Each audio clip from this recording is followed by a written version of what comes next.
Salve, salve galera!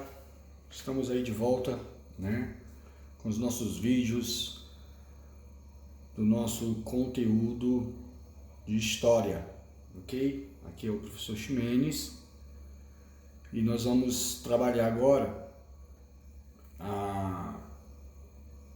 o Brasil, ok? Nós vamos trabalhar a história do Brasil. Vamos sair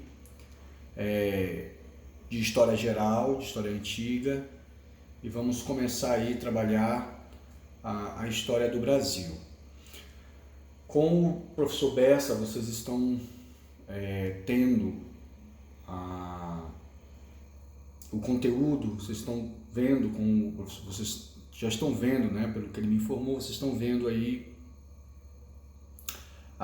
o período da chegada, né, dos europeus no continente americano. Então vocês vão estar aí trabalhando essas questões referentes à chegada dos colonizadores, dos conquistadores, né, na América. Nós vamos, querendo ou não, estar inserido dentro desse período com o professor Bessa, mas aí nós vamos focar específico no Brasil, né? E aí o tema da nossa aula hoje, Brasil colonial, as primeiras décadas, okay? Então nós vamos trabalhar os primeiros momentos da colonização do Brasil. Vocês vão ver que no primeiro momento, né, quando a gente fala Brasil colonial, nós vamos também ter um período chamado pré-colonial. Antes do Brasil realmente se tornar uma terra ocupada, colonizada, o Brasil ele ficou aí um período aproximadamente de 30 anos, tá? Sem nenhuma colonização, ok? Sem nenhum processo colonizador, ou seja, de povoar o território. Tá? Vocês vão perceber, durante esses 30 anos, os portugueses eles não vão ter um interesse, né, pelo novo território em explorá-lo no sentido de colonizar. Eles vão explorá-lo de uma maneira predatória, tá?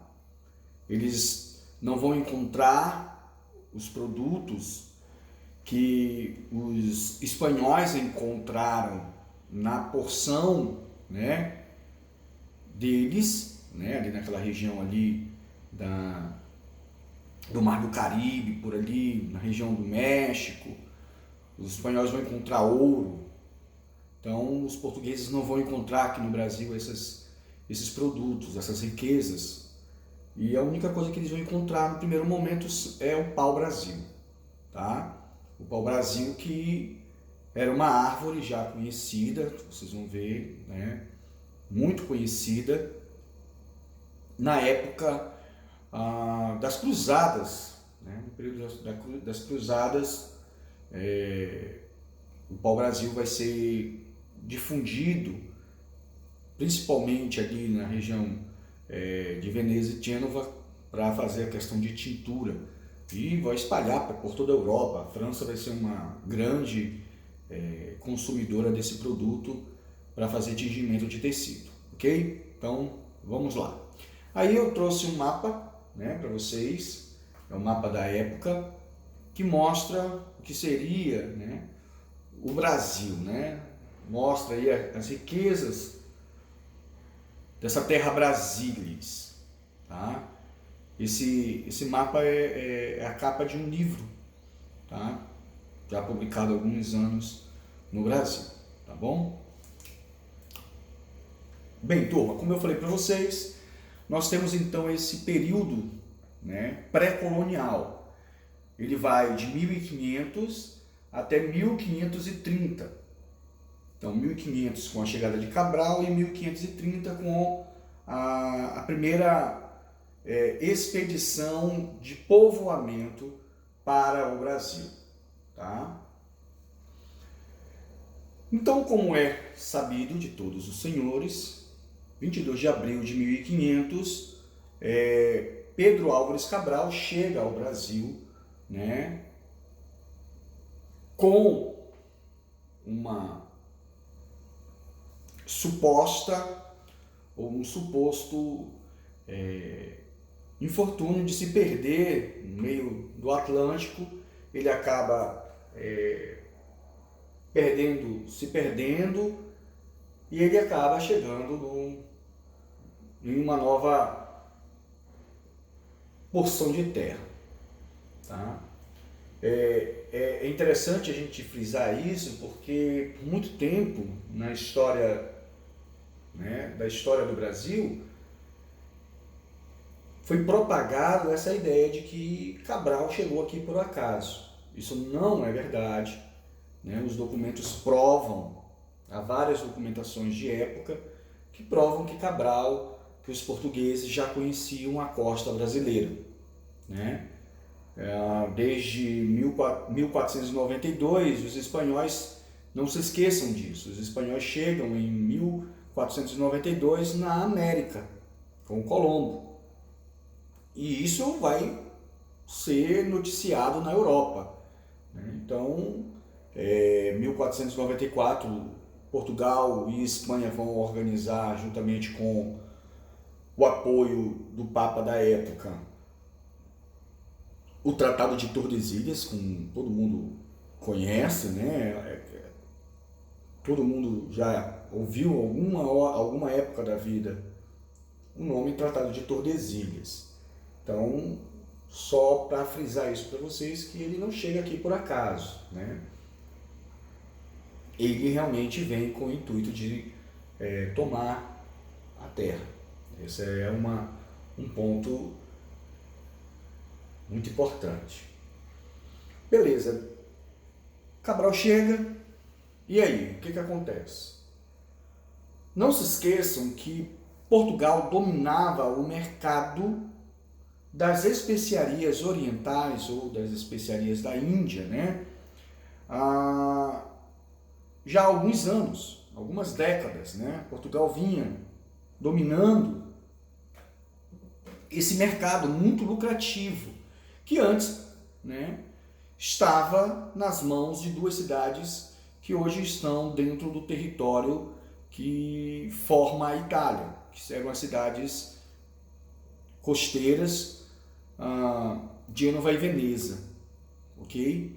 Então, Portugal, no decorrer dos anos, e aí a gente tem que retroceder um pouquinho, no decorrer de todo o período da Idade Moderna, da formação dos Estados modernos, Portugal ele vai, né, ser, na verdade, Portugal é a primeira nação, o primeiro Estado moderno a ser criado, a ser estabelecido, né, o antigo Condado de Portugal, que vai se transformar em Portugal. Não se esqueçam que durante todo esse período da Idade Média e até a chegada da Idade Moderna, ali aquela região da Península Ibérica, onde está Portugal e Espanha, vai ser um local onde a cultura islâmica, né, os muçulmanos vão chegar e vão ser barrados pelos próprios cristãos. Então nós estamos dentro desse período, né, onde Portugal ele vai conseguir, né, se firmar como uma grande nação. E através de todo o arcabouço, né, da cultura muçulmana, vai favorecer muito Portugal a se lançar ao mar. Então a gente sabe, isso vocês vão ver muito bem com o Bessa, vocês vão ver que Portugal ele vai devagarzinho, né, descendo a costa. Primeiro ele chega, conquista Ceuta, e aí ele vai descendo mais um pouco para a região já da África, e ele vai fazendo todo aquele percurso, e aí aos poucos os portugueses vão vencendo, né, os seus medos. Não se esqueçam que os portugueses, né, no final do século XV, os portugueses ainda têm uma mentalidade muito medievalista, né? Então eles vão vencendo os medos e consegue então finalmente chegar lá na Índia, né? Vencem contornam, né? O Cabo das Boas Esperanças, que é o Cabo das Tormentas, e tudo isso vai fazer com que Portugal se torne esse grande, né, essa grande nação, esse grande estado que vai dominar as especiarias da Índia e vai ser o grande distribuidor desses produtos na Europa. Então, num primeiro momento, os portugueses, como vocês vão ver, os portugueses não encontram no Brasil produtos que favoreçam a um início de processo de colonização. Então eles não encontram ouro, eles não encontram prata, né? Eles não encontram as próprias especiarias da Índia, eles não encontram no Brasil. Então tudo isso vai favorecer que eles... não é que eles abandonem o Brasil, vocês vão ver que eles não abandonaram, não deixaram, né, o território abandonado. Mas os olhos dos portugueses, da coroa portuguesa, vão realmente estar voltados totalmente para as suas possessões na África e na Ásia. E aí não há esse início de processo de colonização nessa nova possessão, ok? Então, essa aqui seria, né, a viagem de Cabral. Então, Cabral sai ali de Lisboa, vai para as ilhas, passa pelas Ilhas Canárias, passa pelo Cabo Verde, né, e chega no Brasil, em Porto Seguro, e depois prossegue com a sua viagem até chegar lá em Calicut, na Índia. E depois ele retorna para Lisboa alguns meses depois, ok? Então, essa aqui seria a viagem, né? a famosa viagem de ida e volta de Cabral ao Brasil e a Calicut na Índia. Ok, galera? Então, esse tracejado de vermelho seria a viagem de ida, e os tracejados, as linhas, né? Essas linhas, a linha azul é a viagem de retorno, de volta a Lisboa. Então, como eu falei para vocês, Portugal não encontra essas riquezas minerais e nem esses produtos que poderiam ser comercializados na Europa. Ou seja, se eu não tenho produtos que eu consiga comercializar na Europa, eu não vou ter lucro. Então, para que eu vou estabelecer dentro daquele território um processo de colonização se isso não vai me gerar lucro? Então, eu preciso de lucro, eu preciso de riqueza. Não se esqueçam também, galera, que aqui é muito bom e muito importante lembrarmos que esse período é o período do mercantilismo, né? E o mercantilismo tem uma ideia de metalismo, que é aquela ideia de acúmulo de riquezas, acúmulo de metais. Então eu preciso encontrar metais para que o meu estado seja forte, porque se eu tenho esse poder, eu também vou ter então a possibilidade de conquistar novos lugares. Eu vou ter dinheiro para investir em empresas de exploração, ok? Então, eu já tinha comentado isso com vocês, como o comércio das especiarias, o comércio dos escravos, já que já existia, né? Na África e na Ásia, então Portugal prioriza, então, foca a sua atenção totalmente para aquelas regiões, né, que ficam conhecidas como África Portuguesa e Ásia Portuguesa. Ok, gente? Vamos seguir. Beleza. Portugal, ele no primeiro momento, ele percebe que ele não tem, no território brasileiro, não tem ouro, não tem especiarias, não tem prata. Então, o que Portugal encontra? O que Portugal vai encontrar? Ah, professor, mas me falaram que na carta de Pero Vaz de Caminha, ele conta para o rei as maravilhas, as pessoas, né? Os indígenas, os animais e tudo mais. Beleza, é verdade, galera, mas lembrem-se, eles ainda não têm todo o conhecimento do território. Então, o próprio Gaspar de Lemos, ele está na viagem, ele participa da viagem de Cabral, e quando ele retorna para Portugal, é ele quem leva a carta do Pero Vaz de Caminha, é o próprio capitão Gaspar de Lemos, tá? Que um ano depois retorna para o Brasil com a missão de fazer a primeira expedição exploradora. E essa expedição conta com a participação do famoso, né, aí do navegador Américo Vespúcio, aquele que vai ter o seu nome perpetuado por toda a história, né, como na própria denominação do novo território, né, de toda essa possessão chamada América. Então, Américo Vespúcio, América. Ok, galera?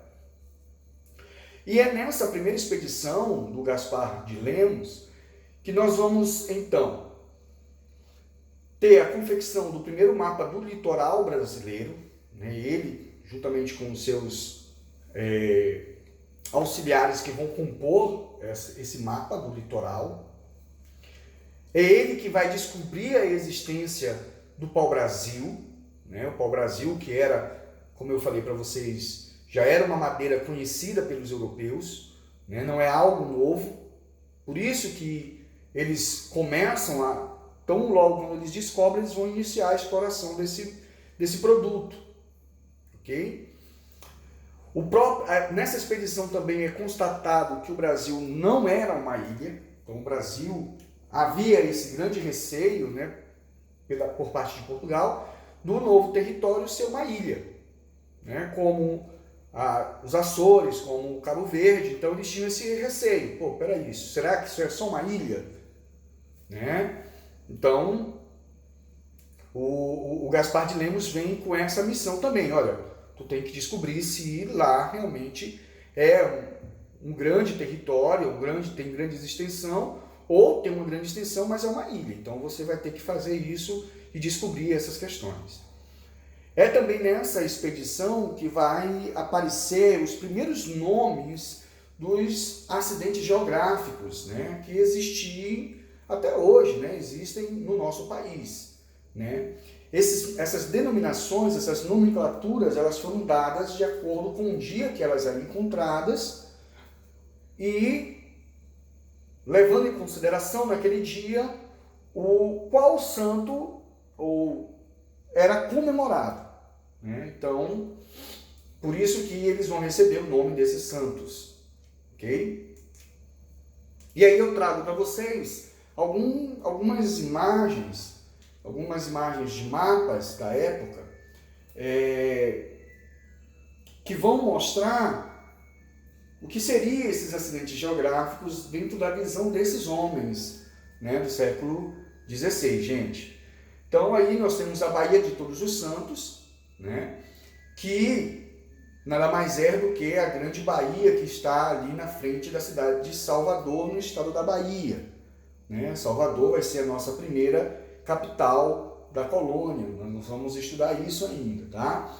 Então isso aí é o mapa do que seria a Baía de Todos os Santos, ok?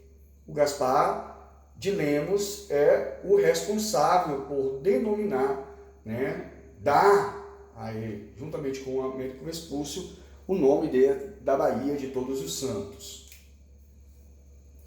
Um outro acidente geográfico que eles encontram e que eles vão dar uma denominação referente a um santo católico é o Cabo de Santo Agostinho, né? O Cabo de Santo Agostinho que está localizado no estado de Pernambuco.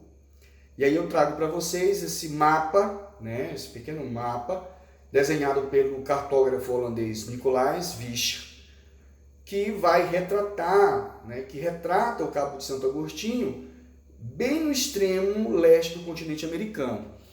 Eu deixei ele de cabeça nesse formato porque ele foi desenhado assim, mas se você virar a página, né, se você estiver acompanhando o slide, a explicação pelo slide que eu mandei para vocês, com papel, se você virar a sua folha, você vai ver que o Cabo de Santo Agostinho está ali né, na virada do mapa do Brasil, ok? Se você colocar aí na vertical. Bem aqui onde aparece essa marcação aí vermelha, ele seria o Cabo de Santo Agostinho. Ano passado eu estive em Pernambuco, mas eu não tive a oportunidade de chegar, né, ao Cabo de Santo Agostinho, ok?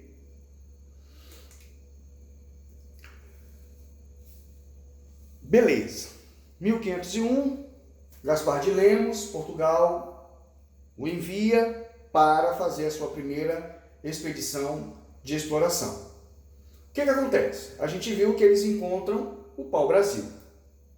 No primeiro momento, galera, o pau-brasil pertence à exploração, é totalmente exclusivo da coroa portuguesa. Tá? Como eu falei para vocês, essa madeira vai atrair sim a atenção da coroa portuguesa, né? A exploração dessa madeira. O pau-brasil, ele era conhecido pelos nossos indígenas como Ibirapiranga. Tá? Ele é o Ibirapiranga. O nome indígena do pau-brasil é Ibirapiranga. Eu tenho aqui, quando eu estive agora no início do ano, eu estive em Macapá, e lá no museu que tem, eu consegui algumas cascas de pau-brasil. Então eu vou mostrar aqui para vocês.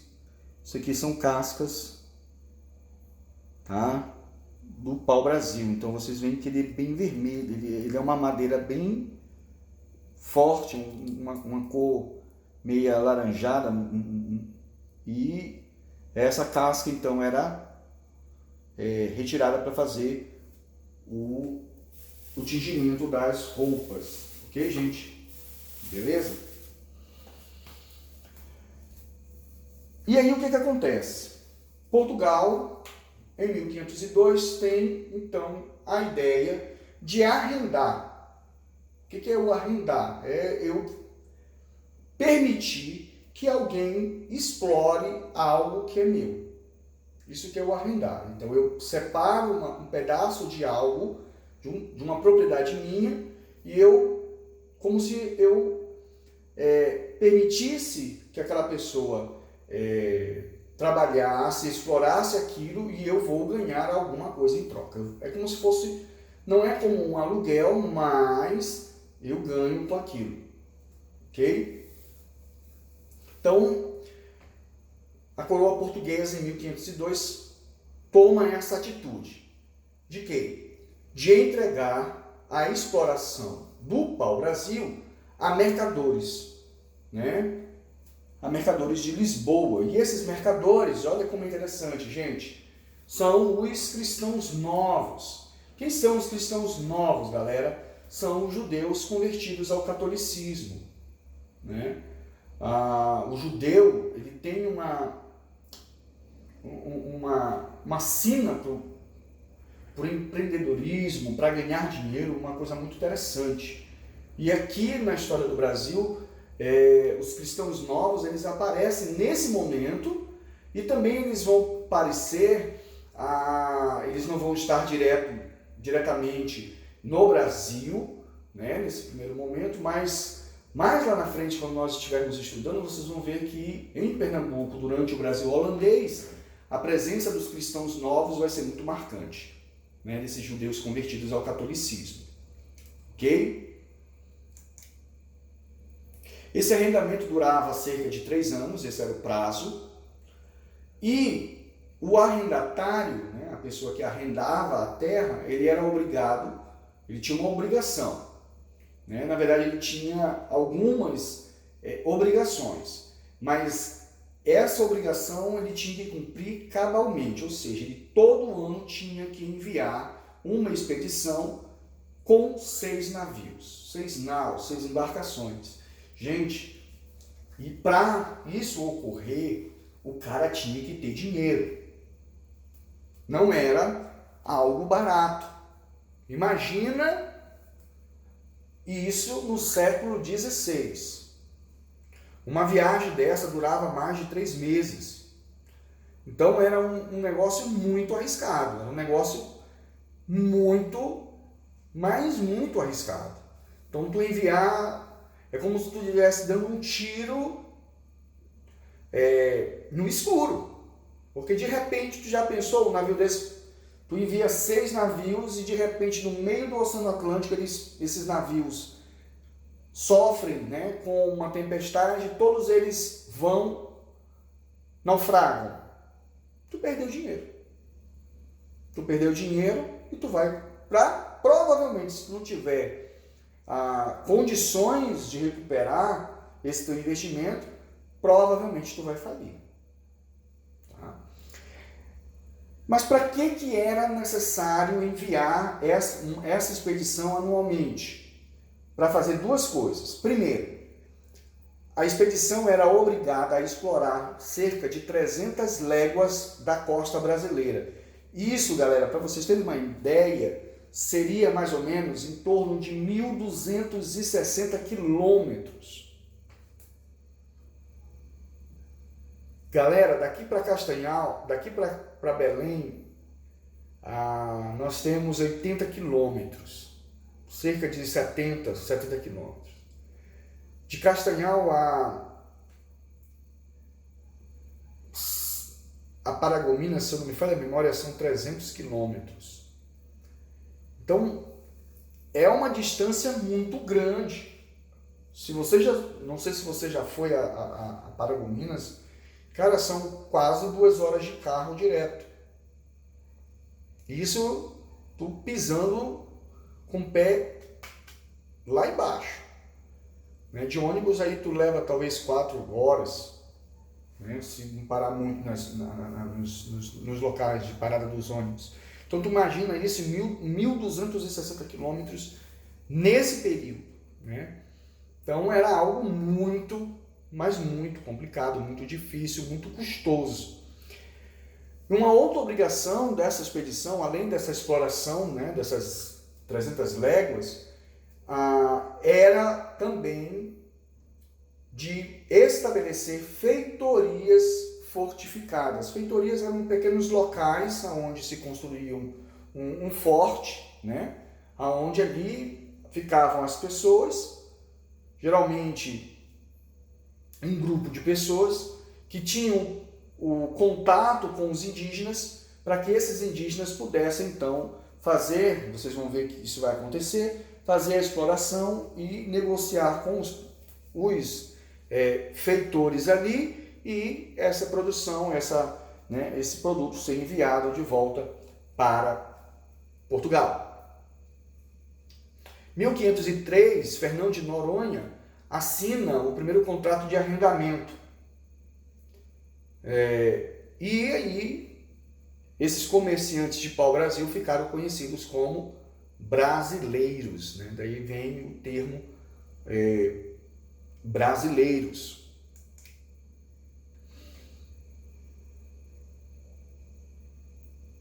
Se nós temos o arrendamento, em 1503 nós vamos também ter a chamada segunda expedição exploradora. Nós temos lá com o nosso amigo